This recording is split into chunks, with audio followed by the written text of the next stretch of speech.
తాకట్లో ఉన్న మీ బంగారాన్ని విడిపించి ఆ రోజు ఆన్లైన్ రేటుకి కొంటాం. Sharma gold company. Welcome to Suman TV. Pranay హత్య కేసులో నల్గొండ కోర్టు ఇచ్చిన తీర్పుని అమృత ఎలా రిసీవ్ చేసుకుంటుంది? ఇప్పుడు అతిపెద్ద ప్రశ్నగా మారింది ఇదే. ఎందుకంటే అమృత ఈ కేసులో ప్రణయ్కి న్యాయం జరిగిందనుకుంటుందా, లేకపోతే తన కుటుంబం అంతా సర్వనాశనం అయిపోయిందని బాధపడుతుందా?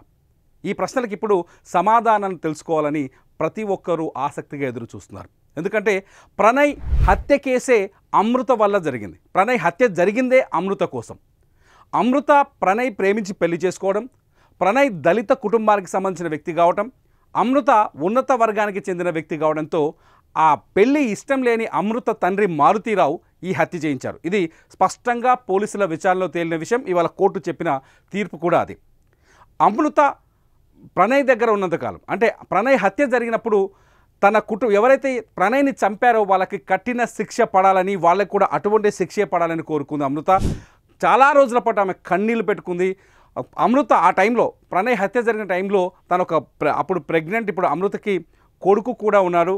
సో ఈ టైంలో ఇదంతా అంటే దాదాపు 5 సంవత్సరాల 9 నెలలు పూర్తయిన ఈ టైంలో తీర్పు వచ్చింది.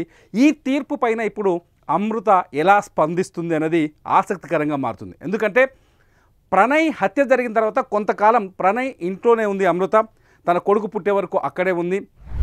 ప్రణయ్ కుటుంబ సభ్యులు బాలస్వామి కావచ్చు, అత్తతో పాటు ఆ ఇంట్లోనే కొంతకాలం జీవించింది. ఆ తరువాత ఆ కుటుంబాన్ని వదిలేసి ఎప్పుడైతే మారుతీరావు, అమృత తండ్రి మారుతీరావు ఆత్మహత్య చేసుకున్నాడో, ఆత్మహత్య చేసుకున్న తర్వాత అమృత మనసు మారినట్టుగా స్పష్టంగా అందరికీ తెలుసు. అమృత ఆ కుటుంబాన్ని వదిలేసి, ప్రణయ్ కుటుంబాన్ని వదిలేసి తను హైదరాబాదులో జీవిస్తుంది. చాలామంది చెప్తున్నారు అమృత తన తల్లితో కలిసి హైదరాబాదులో జీవిస్తున్నారని చెప్పేసి. అమృత ప్రణయ్ హత్య తర్వాత కొంతకాలానికి తన మానసికంగా కూడా కొంత స్వాంతన పొందిన తర్వాత, తన ప్రశాంతత వచ్చిన తర్వాత తను కూడా సోషల్ మీడియాలోకి వచ్చింది, వీడియోలు చేయటం మొదలుపెట్టింది. అమృత సోషల్ మీడియాలో చాలా యాక్టివ్గా కనిపిస్తున్నారు. ఈ తరుణంలో తన తల్లితో, అంటే ప్రణయ్ కుటుంబాన్ని వదిలేసి తిరిగి తన తండ్రి కుటుంబం దగ్గరికి చేరిన అమృత ప్రస్తుతానికి ప్రశాంతమైన జీవితాన్ని గడుపుతున్నారు. ఈ సందర్భంలో ప్రణయ్ హత్య కేసులో వచ్చిన ఈ తీర్పుని అమృత ఎలా స్వీకరిస్తుందనేది అతిపెద్ద ఆసక్తికర ప్రశ్నగా మారుతుంది. ఎందుకంటే ఎవరైతే ప్రణయ్ హత్య కేసులో నిందితున్నారో, సుభాష్ శర్మ కిరాయి హంతకుడు, అతను బీహార్ నుంచి వచ్చిండు. అట్లాగే మిగతా 6 నిందితుల్లో 5 మంది కూడా ఈ సుభాష్ శర్మకి రెగ్యులర్గా సుపారీ ఇచ్చి ఈ హత్యలు చేయించే గ్యాంగ్స్గా పోలీసులు తేల్చారు.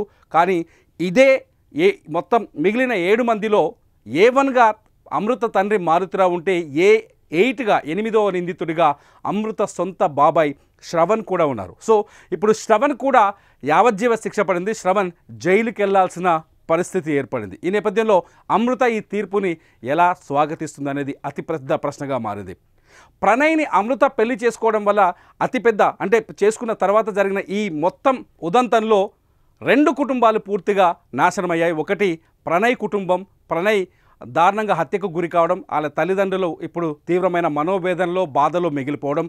రెండోది వచ్చేసి అమృత కుటుంబం, అమృత తండ్రి మారుతీరావు ఆత్మహత్య చేసుకొని ప్రాణాలే వదిలేయటం. ఆ తర్వాత అమృత బాబాయ్ శ్రవణ్ ఇవాళ యావజ్జీవ శిక్షతో జైలు శిక్ష అనిపించడం. మొత్తానికి అమృత ప్రణయ్ల పెళ్లి ఊహించని ఉపద్రవానికి కారణమైంది, ఊహించని పరిణామాలకు దారితీసింది. ఈ నేపథ్యంలో ప్రణయ్ హత్య కేసు పైన కోర్టు చెప్పిన తీర్పుని అమృత ఎలా స్వీకరిస్తుంది, ఎలా రియాక్ట్ అవుతుంది అన్నది ఇప్పుడు ఆసక్తికరంగా మారింది. ఎందుకంటే ఈ హత్య జరిగి దాదాపు 6 ఏళ్ళు కావస్తుంది. 5 సంవత్సరాల 9 నెలల పాటు విచారణ జరిగిన తర్వాత 5 సంవత్సరాలతో ఈ తీర్పు వచ్చింది. కోర్టు అనేక మంది సాక్షులు విచారించిన తర్వాత తీర్పు వచ్చింది.